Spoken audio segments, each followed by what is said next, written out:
अस्सलाम वालेकुम नाजरीन, हक की बात के साथ मैं हूं आपका मेज़बान साजिद गनी। आज हम आवाम से जानेंगे पाकिस्तान के अंदर मिनॉरिटी को कितनी ज़्यादा रेस्पेक्ट दी गई है या कितनी मिलनी चाहिए, और इमरान खान की कारकर्दगी के बारे में भी बात करेंगे। आवाम से ये जानेंगे कि इमरान खान ने अभी तक अपने कितने दावे पूरे किए, और आखिर में जानेंगे कि पाकिस्तान के अंदर कोई एजुकेशन का कॉन्सेप्ट होना चाहिए या नहीं। आए आवाम से जानते हैं उनकी राय।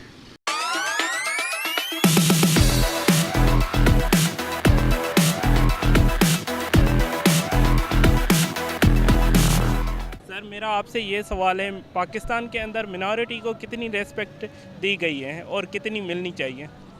माइनॉरिटीज़ के राइट्स तो प्रोटेक्टेड हैं under the constitution of Pakistan. Rights जो है वो प्रोटेक्टेड हैं। रिस्पेक्ट जो है वो हमारी सोसाइटी कितनी देती है, ये इस चीज़ पे डिपेंडेंट है कि उनके अंदर कितनी अवेयरनेस है उन राइट्स के लिहाज से।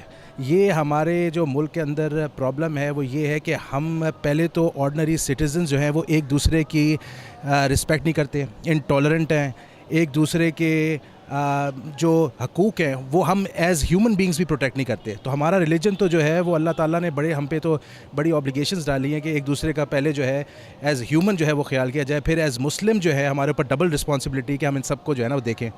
तो राइट्स के लिहाज से as far as law is concern वो तो प्रोटेक्टेड है, लेकिन हम नहीं देते अनफॉर्चुनेटली। अच्छा, दूसरा मेरा आपसे सर सवाल ये है कि इमरान खान साहब ने कहा था कि मैं पाकिस्तान का प्राइम मिनिस्टर बनने के बाद कर्ज़ा नहीं लूँगा। उन्होंने बहुत सारा कर्ज़ा लिया हुआ है, तो इस बारे में आप क्या कहेंगे? इस बारे में मेरे अपने व्यूज़ तो ये हैं कि ये सारी चीज़ें डिबेट होनी चाहिए पार्लियामेंट के फ़ोरम के ऊपर, और पार्लियामेंट को इफ़ेक्टिव बनाना चाहिए कि पार्लियामेंट के ही फ़ोरम के ऊपर ये बात होनी चाहिए, ये इंडिविजुअल डिसीजंस नहीं होनी चाहिए। क्योंकि पाकिस्तान के अंदर एक डेमोक्रेटिक सेटअप है, और अगर उस डेमोक्रेटिक सेटअप को आपने सही तरीके से यूटिलाइज़ नहीं किया और फ़ैसले कुछ चंद हाथों में रहेंगे और इस तरीके से होंगे कि हम किसके पास जाएँ या किसके पास ना जाएँ और एक यूनिलैटरली हम फैसले करेंगे, तो वो उससे हमें बड़े प्रॉब्लम्स हैं। हमें पार्लियामेंट के फ़ोरम को इफ़ेक्टिवली यूज़ करना चाहिए, उस पर डिबेट होने चाहिए, उनके प्रोज़ एंड कॉन्स के। हम अगर कर्ज़े ले रहे हैं तो क्यों ले रहे हैं, क्या वो कर्ज़ों को हम उन कर्ज़ों से हमें फ़ायदा होगा या नहीं होगा, ये सारे पॉलिसी मैटर्स हैं। इसके ऊपर हम ये नहीं कह सकते कि उनको ये किसी को एक इंसान फ़ैसला नहीं कर सकता, क्योंकि एक डेमोक्रेसी के अंदर ये सब चीज़ें डिबेट होनी चाहिए। एक प्रॉपर फोरम मौजूद है पार्लियामेंट का, उसके ऊपर ये डिबेट हो, और उसके बाद जो सबका कलेक्टिव फ़ैसला हो हाउस का, उसको फिर इम्प्लीमेंट करना चाहिए गवर्नमेंट को। तो ये राइट्स, जिस तरह आपने पहले बात की, सवाल उठाया आपने, ये राइट्स क्रिएट करने चाहिए, लोगों के अंदर बताने चाहिए, अवेयरनेस बतानी चाहिए कि ये हमारे यहाँ कवानीन मौजूद हैं, हमारे यहाँ फोरम्स मौजूद हैं, लेकिन उनकी सही तरीके से आप उनको यूटिलाइज़ करके अपने फ़ैसले आगे जो हैं वो लाएंगे, तो उन्हीं फ़ैसलों को लेजिटिमेसी है। कोर्ट्स भी उन फ़ैसलों को अपहोल्ड करेंगी, वरना ये यूनिलैटरल फ़ैसले जिस तरीके से आते हैं, फिर इसीलिए जो है ना उस पर क्रिटिसिज्म भी होता है कि क्या ये सही है। एक हुकूमत कोई फ़ैसला करती है, दूसरी आके दूसरा कर देती है, तो ये प्रॉब्लम हो रही है।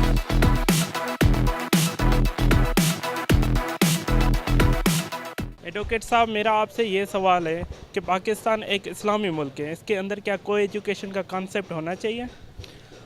देखें, बीइंग अ मुस्लिम तो हमारा ये कॉन्सेप्ट नहीं है, ठीक है, लेकिन चूँकि हमें इंटरनेशनली दूसरे ममालिक के साथ चलना है, हमें रिकग्निशंस, हमारी तमाम यूनिवर्सिटीज़ जो हैं, हमें दूसरों के साथ मुकाबला करना होता है कि जी हम लोग इंटरनेशनल लेवल पे यहाँ पे हैं, तो लाजमी बात है कि फिर हमें उनकी चीज़ों को अडॉप्ट करना है। तो इसलिए को एजुकेशन जो है, अगर आप ये कहें कि हम ख़त्म कर दें तो वो इम्पॉसिबल है, इसलिए वो पाकिस्तान में जो है वो रहेगी और चल भी रही है।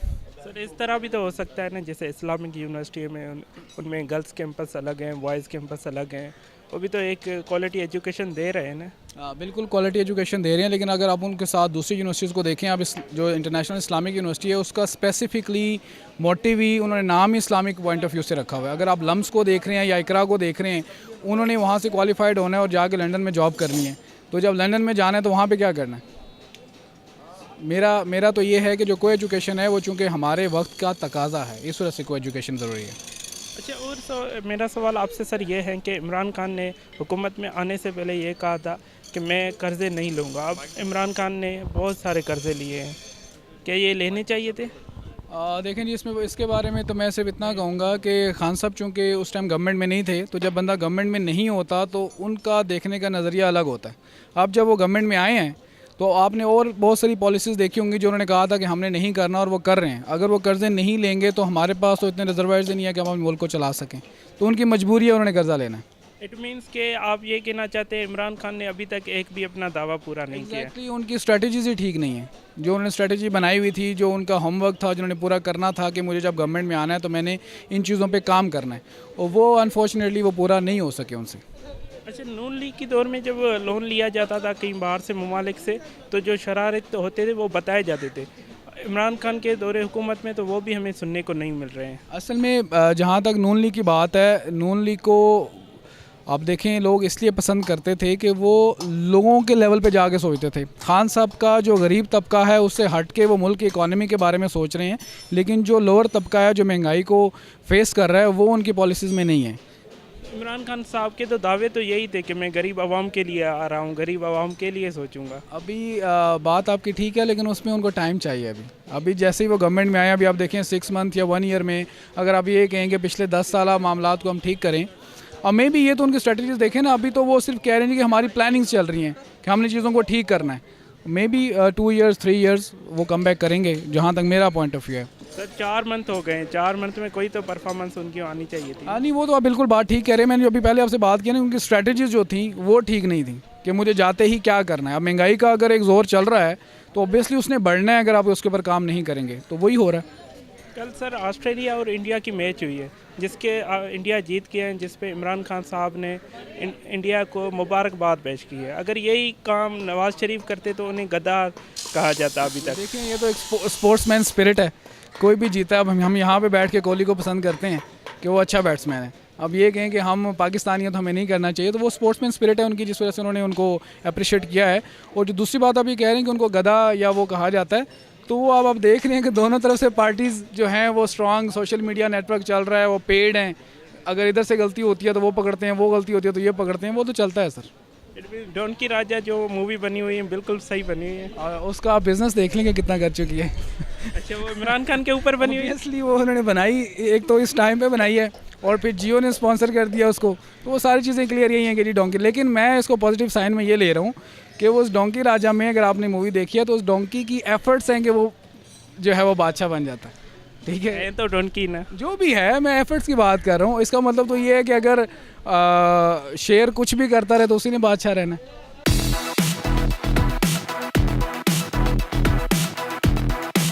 अस्सलाम वालेकुम। जी वालेकुम सलाम। क्या नाम है आपका? शाबानो। आपसे मेरा ये सवाल है, पाकिस्तान एक इस्लामी कंट्री है, पाकिस्तान के अंदर क्या कोई एजुकेशन का कॉन्सेप्ट होना चाहिए? टोटली ये नहीं कह सकते कि 100% होना चाहिए, या फिर ये भी नहीं कह सकते कि नहीं होना चाहिए। गर्ल्स के लिए ये होता है को एजुकेशन में अगर हम लोग जाएंगे तो हमारा थोड़ा सा मतलब ग्रूमिंग होगी हमारी, गर्ल्स की ग्रूमिंग के लिए भी। लेकिन अगर कुछ लोग होते हैं वो लोग कहते हैं को एजुकेशन होनी चाहिए या नहीं, लेकिन आई थिंक को एजुकेशन होनी चाहिए। अच्छा, आप इस्लामिक यूनिवर्सिटी में रहकर भी तो पढ़ सकती है ना, वहाँ भी तो देखिए क्वालिटी एजुकेशन एक मिल रही है। तो ऐसे ऐसे सारे जो हम लोग फील्ड्स चूज़ करते हैं वो सारे इस्लामिक यूनिवर्सिटी में नहीं मिलते हैं। कोई भी डिपार्टमेंट देख लें आप, किस डिपार्टमेंट में? मैं CA में। ये तो आप इस्लामिक यूनिवर्सिटी में कर सकती हैं। लेकिन CA के लिए टीचर्स का भी होता है। हम लोगों ने अपने टीचर्स, अगर हमें वहाँ ना अवेलेबल हों अच्छे, तो फिर हम अपने टीचर्स से डिसाइड कर सकते हैं। मेरा आपसे ये सवाल है कि इमरान खान साहब ने दावे किए थे मैं 10 लाख नौकरियां दूंगा, तो अभी तक किसी को एक नौकरी भी मिली है? मुझे तो नहीं पता, हम तो वैसे ही प्राइवेट हैं, हमें क्या पता नौकरी किसी को दी है या नहीं दी। अच्छा, पाकिस्तान एक इस्लामी कंट्री है, इसमें कोई एजुकेशन का कंसेप्ट होना चाहिए? जी, इस्लाम ने कभी भी कोई एजुकेशन को मना तो नहीं किया। जब इवन हुजूर सल्लल्लाहु अलैहि वसल्लम का ख़ुद दौर अपना था, खुलफाए राशिदीन के दौर में मर्द और औरतें दोनों आते थे वहाँ पे मस्जिद नबी में, उनको तालीम दी जाती थी। कभी भी कोई एजुकेशन को मना नहीं करता इस्लाम, लेकिन एक लिमिट में रह के। वेस्टर्न स्टाइल ना अपनाएं आप, इस्लामिक तरीके से आप कर सकते हैं। आप अगेंस्ट है इसके? बिल्कुल अगेंस्ट नहीं है, आपकी एक राय जानना चाहते हैं। हाँ जी, मेरी राय है कि कोई एजुकेशन कोई बुरी चीज़ नहीं है, सिर्फ उसकी लिमिट्स होनी चाहिए कोई, तो ये बहुत अच्छी चीज़ है और इस्लाम ने इसको मना बिल्कुल भी नहीं किया हुआ। अच्छा, मर्द को कितनी शादी करनी चाहिए? मर्द को देखें, इस्लाम ने उसे 4 शादियों की इजाज़त दी है। ठीक है, मर्दों का ये फेवरेट टॉपिक है वैसे भी कि 4 शादियां करनी चाहिए, तो मैं कहती हूँ ज़रूर 4 शादियां करें अगर अफोर्ड कर सकते हैं तो। मैं नहीं कहती कि ना करें, ठीक है। अच्छा, आपके हस्बैंड की कितनी हुई? मेरे हस्बैंड की एक ही हुई हुई है और मैंने कभी उन्हें मना नहीं किया कि आप दूसरी शादी ना करें। अगर अफोर्ड कर सकते हैं तो ज़रूर करें, लेकिन वो अफोर्ड ही नहीं कर सकते। अच्छा, मतलब खुली इजाज़त आपने अपने मियाँ को दी हुई है? और कोई भी पाकिस्तानी मर्द दूसरी शादी अफोर्ड नहीं कर सकता। ख्वाहिश तो रख सकते हैं, सारे खुश होते हैं। इस्लाम ने जो है ना कंडीशन के साथ आपको दूसरी शादी की इजाज़त दी है। आपके ऐसे मियाँ नहीं, का नाम? ख्वाहिश से नहीं। मुद्दत हुसैन नकवी। मुदस्सिर नकवी साहब, एवरीडे न्यूज़ की तरफ से आपकी बेगम आपको खुली इजाज़त देती हैं, आप दूसरी शादी कर सकते हो। अस्सलाम वालेकुम मैम। मैम, मेरा आपसे ये सवाल है कि पाकिस्तान एक इस्लामी कंट्री है, पाकिस्तान के अंदर क्या कोई एजुकेशन का कॉन्सेप्ट होना चाहिए? देखिए, इस्लामिक कंट्री है, इस्लाम ने तालीम हासिल करने से मना नहीं किया। बाकी को एजुकेशन की जहाँ तक बात है, मेरा ख़्याल है कि अगर हम अपने बापर्दा होके और अगर अच्छे तरीके से अपनी इस्लामी रवायात को मद्देनज़र रखते हुए अगर हमारा सिस्टम हो तो इसमें कोई कबाहत नहीं है। लेकिन यही है कि हर जगह हमें पहले अपने इस्लामिक दार को मद्देनज़र रखना होगा। उसमें देखें, हम मुख्तलिफ़ इदारों में ख़वातीन काम करती हैं, हमारी असम्बली में भी हैं, अदालतों में भी काम करती हैं, लेकिन अपने बापर्दा लिबास में और अच्छे अंदाज से अगर हम कहीं भी काम करें, चाहे वो तालीमी निज़ाम हो, चाहे कोई इदारा हो, तो मेरा नहीं ख्याल कि इसमें कोई कबाहत है। अच्छा मैम, पाकिस्तान एक इस्लामी कंट्री है, इसमें मिनॉरिटी को क्या उस हवाले से रेस्पेक्ट दी जा रही है जो इस्लाम कहता है? बिल्कुल, मेरा ख्याल 99% तो यही है। और हम भी अगर देखें अपने आसपास तो हम अपने तमाम जितने भी अक़लियती बहन भाई हैं उन सबको आज़ादी भी है। ईसाई जो हैं उनको कहाँ जॉब मिल रही है? वो सिर्फ एक सर्वेंट के अलावा कोई जॉब नहीं कर सकते, उनको कोई रखने के लिए तैयार ही नहीं है। वो जिधर देखेंगे आप सिर्फ सफाई के अलावा कोई और काम करते नहीं।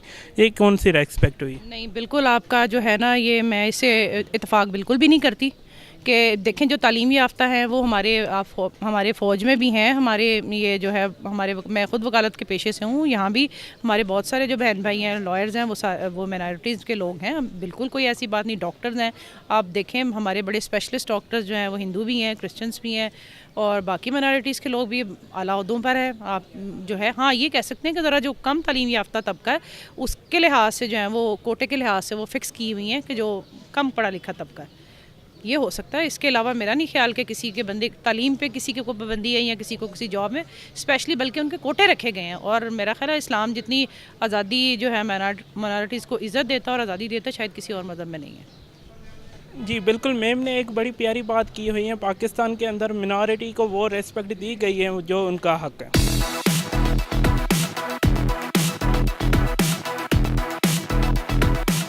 ट्रैफिक पुलिस चालान कर सकती हैं या इस्लामाबाद पुलिस भी चालान कर सकते हैं? देखें, हर चीज़ के ना रूल्स होते हैं, हर चीज़ का एक तरीक़ेकार होता है और कोई भी ट्रैफिक चालान करने के लिए ट्रैफिक पुलिस ही कंसर्न अथॉरिटी है। इस्लामाबाद पुलिस उनकी और अपनी उनकी डायमेंशंस हैं, उनकी अपनी ड्यूटीज़ हैं, उनका अपना पैरामीटर है, उनकी अपनी उनकी एक टेरिटरी है। एक हद तक वो चीज़ों में इन्वॉल्वमेंट हो सकती है। जो जहाँ तक ड्राइविंग रूल की किसी वायलेशन की बात है, वो क्लियरली बड़ा, इसमें कोई दूसरी राय नहीं है। रूल्स में भी किसी तरह कोई भी शक शुबे वाली बात को नहीं, बड़ा क्लियर है कि ट्रैफिक वायलेशन पे सिर्फ़ और सिर्फ ट्रैफिक पुलिस ही, चूँकि वो अदारा बना ही इसी काम के लिए गया है कि ट्रैफिक को मेंटेन कैसे रन किया जाए सिटी के अंदर।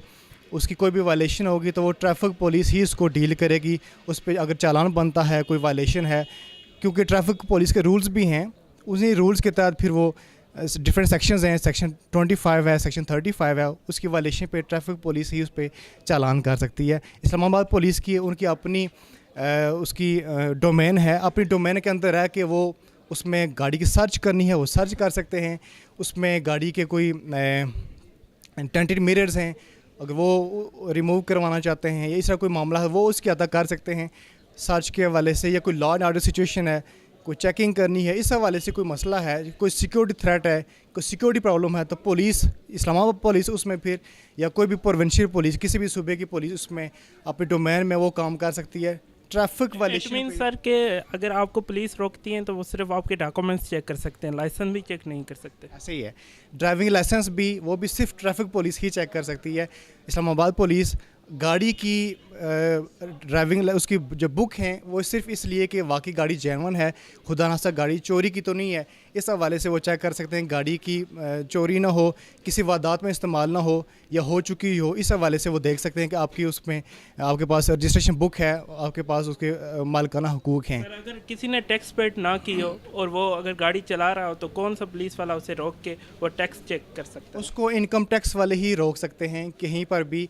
चाहे मोस्टली आपने देखा होगा कि मोटरवे पे जब हम उतरते हैं या मोटरवे पर जब हम चढ़ते हैं तो वहाँ पे बाज़-औक़ात कस्टम इनकम टैक्स वाले भी या कस्टम का मामला है, गाड़ी का कस्टम क्लियर है, वो कस्टम वाले देखेंगे।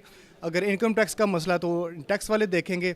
यानी कि हर अदारा, कोई भी अदारा है, पुलिस है, इस्लामाबाद ट्रैफिक पुलिस है, इनकम टैक्स है या कस्टम वाले हैं, अपनी डोमेन के अंदर रह के अपनी उसके काम कर सकते हैं, अपनी ड्यूटी परफॉर्म कर सकते हैं। सर अगर कोई पुलिस वाला रोक के किसी नॉर्मल बंदे को, आम बंदे को कहता है कि आपके पास ड्राइविंग लाइसेंस नहीं है, हम आपको चालान कर रहे हैं, तो उसके खिलाफ क्या एक्शन लिया जा सकता है? फिर आप पुलिस के जो सीनियर ऑफिसर्स हैं, एसएसपी साहब हैं, आईजी साहब हैं, डीआईजी साहब हैं, सीनियर ऑफिसर्स को अप्रोच करें। इस तरीके के साथ उन्होंने हमें वहाँ पे प्रेशराइज़ किया, हिरासा किया और वहाँ पे देखें हर चीज़ का उसके अपने अपने रूल्स हैं, अपनी अपनी डोमेन है, डोमेन से बाहर कोई भी काम नहीं कर तो सकता। एक वो कर सकता है ना कंप्लेन जिसकी एक बड़ी पहुंच हो। एक नॉर्मल बंदा तो एसपी डीएसपी से बात भी नहीं कर सकता है, पहुंच भी नहीं सकता वहाँ तक। तो एक कोई नॉर्मल बंदे के लिए कोई कानून नहीं बना हुआ? देखिए कानून सब के लिए है, कानून आम बंदे के लिए भी, जितने भी हमारे पाकिस्तानी शहरी हैं सब के लिए कानून बना सब के लिए है।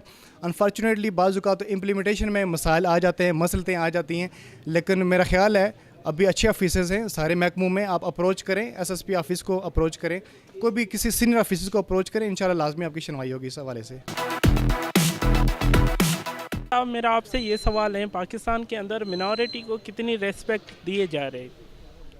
देखें, माइनॉरिटी को जो है अगर आप लॉ के हवाले से समझना चाहें तो जो पाकिस्तान का कॉन्स्टिट्यूशन है वो एवरी सिटीज़न के लिए इक्वल राइट्स प्रोवाइड करता है, जो फंडामेंटल राइट्स होते हैं, right to life, right to liberty, speech, movement, forming of association, education, वो उसमें कोई तफरीक नहीं है, कोई डिस्क्रिमिनेशन नहीं है, कोई क्वालिफ़िकेशन ऐड नहीं की हुई कि कोई पाकिस्तान का सिटीज़न जो शहरी है पाकिस्तान का, अगर वो मुसलमान होगा तो उसको ये राइट्स अवेलेबल होंगे और अगर वो मुसलमान नहीं है तो उसको ये राइट्स अवेलेबल नहीं है। वो राइट्स जो हैं वो सिटीज़न के राइट हैं, वो रिलीजन से या रिलीजियस एफिलिएशन से वो मुंसलिक नहीं है। तो वो तमाम राइट जो मुझे या आपको हासिल हैं वो हर माइनॉरिटी के बंदे को हासिल हैं। अच्छा, और इमरान खान साहब ने दावे किए थे मैं 10 लाख नौकरी दूंगा। ये 4 महीने गुजर गए, 4 महीने में किसी को, एक बंदे को भी अभी तक कोई नौकरी नहीं मिली हुई कि आगे जाके आगे टाइम में दे सकते हैं? देखें, एक तो नौकरी मिलना तो अलग बात है। हम बहुत सारे लोगों को यहाँ पे जानते हैं, बहुत सारे शोबे में, बहुत सारी फील्ड्स में लोगों के जॉब्स गई हैं और बिज़नेस जो हैं वो तकरीबन स्टैंड स्टिल पे हैं, अनसर्टेनिटी की सूरत हाल है। तो उनके वादे वो ख़ुद ही उनसे एक एक करके पीछे हट रहे हैं। तो उनके वादे की हद तक तो मुझे कोई उम्मीद नहीं है कि वो ऐसा काम कर पाएंगे, क्योंकि पिछले 5 साल दौर में केपी में भी उन्होंने बहुत सारे वादे किए और उनमें से एक भी पूरा नहीं कर पाए। तो यहाँ पे भी मुझे उन पे तो उम्मीद नहीं है, लेकिन दुआ कर सकते हैं पाकिस्तान के शहरी होने के नाते कि ऐसे हालात पैदा हों कि अल्लाह करे यहाँ पे खुशहाली आए। साकिब निसार साहब, चीफ जस्टिस साकिब निसार साहब ने ये कहा हुआ है कि फ़ंड रेजिंग के ज़रिए डैम बना सकते हैं। क्या ये फ़ंड रेजिंग के ज़रिए डैम बन सकता है? ये बड़ी मुज़क्का खेज़ बात है और बड़ी जो है मैं कहता हूँ कि मज़ाहिया बात है कि 1600 अरब रुपए का डैम वो बनाने निकले थे और वो 8 अरब रुपए इकट्ठे कर सके। देखें, मुल्क जो है वो लॉन्ग टर्म पॉलिसीज़ और जो है लॉन्ग टर्म मैनेजमेंट्स पे चलते हैं। वो मुल्क जो हैं ये ऐसे जज्बाती नारों पे नहीं चलते। उनका तो कहना अपनी जगह पे था, उनका ये काम बनता नहीं था, वो अपने इदारे में लोगों को इंसाफ नहीं दे सके तो वो डैम क्या बनाते। लेकिन हमारे मुल्क में हर किसी को ये खब्त सवार हो जाता है कि मैं हीरो हूँ और लोग मेरे पर जान निछावर करने के लिए तैयार हैं, वो उस स्टेट ऑफ माइंड में उन्होंने ये एक बड़ी बात कर दी, लेकिन वो जब उसका रिस्पांस आया तो उन्हें अंदाज़ा हो गया। और यही कुछ इमरान खान साहब ने भी किया जब उन्होंने कहा कि एक्सपेट्रिएट्स जो है वो $1,000 दें, तो उसमें से भी मेरा ख्याल है कि कोई 0% वहाँ से रिस्पांस आया। ये एक दीवानगी की बातें हैं। दुख की बात यह है कि हमारे बड़े बड़े ओहदों पे बैठे हुए लोग वो इस अहलियत काबिलियत के लोग नहीं हैं कि वो मुल्क के मसाइल को समझ सकें, और पहले समझेंगे तो फिर उसका कोई हल पेश कर सकेंगे वो।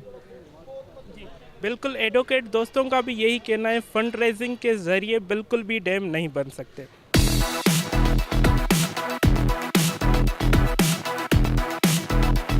हुकूमत आई है, आप इस हुकूमत को किस नज़र से देखते हैं? क्या ये एक हुकूमत कामयाब बनेगी?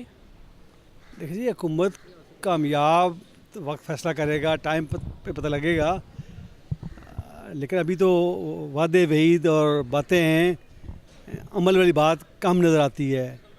तो आने वाले दिनों में देखा जाएगा कि इनके एक्ट्स और डीड से किस हद तक मुल्क कितना आगे जाता है, कितना प्रोग्रेसिव अप्रोच के साथ आगे बढ़ता है। सर, पाकिस्तान के अंदर एक छोटा भी केस होता है, वो भी उसे 5-6 महीनों में भी वो मुक्ता नहीं है। इसमें क्या पाकिस्तान का आइन ऐसा अंधा बना हुआ है, या एडवोकेट जो होते हैं अपनी फ़ीस के चक्कर में केस को लंबा करते हैं? इस हवाले से आप क्या कहना चाहेंगे? नहीं बेटा, कानून में तो इस तरह की प्रोविजन नहीं है। आइन ये कहता है कि inexpensive justice and speedy justice, जल्दी इंसाफ, कानून के तकाजे पूरे करते हुए फैसले होने चाहिए। लेकिन आगे मुख्तलिफ फैक्टर्स आ जाते हैं, कहीं गवान का नाम आ जाता है, कहीं वकला का रोल आ जाता है, कहीं जजेस की तादाद कम है, कहीं जो प्रोसिक्यूशन डिले कर रही होती है। ये सारे फैक्टर मिल के जितनी जल्दी मुकदमात का फ़ैसला होना चाहिए, जितनी जल्दी केसेस को डिसाइड होना चाहिए, वो नहीं होते। इसमें कोई शक नहीं कि आज पाकिस्तानी माशरे में इंसाफ के असूल, इंसाफ के हवाले से सबसे बड़ा इशू यही है कि जल्दी केस फ़ैसले हो जाएं, ज़िंदगी में फ़ैसले हो जाएं, ताकि जिसको कोई प्रॉपर्टी मिलनी है, कोई शेयर मिलना है, हिस्सा मिलना है, उसकी ज़िंदगी में आखिरी फ़ैसला हो जाए, तो ये बहुत बड़ी कामयाबी होती है। लेकिन ये सबसे बड़ा सवाल है हमारे आला अदारों पे, हमारी आला अदलिया पे, कि जो सबॉर्डिनेट जुडिशरी है, मातहत अदलिया है, जहाँ काम का बहुत रश है, तादाद ज़्यादा करें, किसी भी तरीके से इस मामले को हल होना चाहिए। जी हाँ, हक की बात में आपने जानी अवाम की राय। अगले प्रोग्राम तक अपने मेज़बान साजिद गनी को दें इजाज़त। अल्लाह हाफ़िज़।